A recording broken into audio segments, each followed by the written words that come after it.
અલગ અલગ છોકરાઓના રિપ્લાય આવતા હોય છોકરીઓ મેસેજીસ ના રિપ્લાય કેમ લેટ આપે છે? છોકરા જેટલી ફાલતુ ફ્રી ન હોય ને. તારી ભલી થાય સ્વીટવડી. તમારી મતે ભાવ તો ખાવો જ જોઈએ ને. થોડો ભાવ ખાઈ તો છોકરી કહેવાય. અચ્છા. હા, ભાવ ખાવો જોઈએ જરૂરી છે. તમારી મતે છોકરા કરતા છોકરી થોડું વધારે કામમાં હોય એટલે બીજી છોકરાને વાસણ ના ઉટકવાના એટલે લેટ મેસેજીસ ના રિપ્લાય આવે છે. તો અમારી કદર થાય. કામમાં હોય, બિઝી હોય કે મૂડ ના હોય. ઇશ્કાવે છડે તું કખદા નિસાનું ઇશ્કાવે છડે.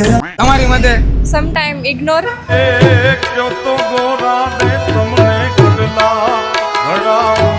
હા, કેમ કે જસ્ટ બીકોઝ કે અલગ અલગ છોકરાઓના રિપ્લાય આવતા હોય તો બધાને તો મેસેજ ઘણા બધાના આવતા હોય એટલે અમને અમારાના અનુભવ છે, તમને તમારા પણ ભેગો દેશે. છોકરા મેસેજ જ એવા કરે. છોકરા મેસેજ એવા કરે છે એટલે વિચારવું પડે છે કે ના આમ શો ઓફ કરવો હોય ને થોડો અરે હા. બિઝી છું.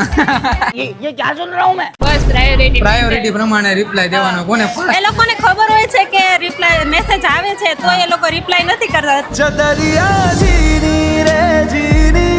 તો પછી સામે પછી પણ એમ જ આપણે મળે સામેથી ને. ન કહેવાય ને કે બીજી છે એમ કે જ્યારે કામમાં હોય કે ના, હોય. કામમાં વિચાર. આને રિપ્લાય દેવો કે નહીં. એમ, હા, તમને શું લાગે છે? એ લોકો રીલ્સ જોતા હોય એટલે પણ વાંધો હા, રીલ્સમાં બંને હારે જાતું હોય કામકાજ.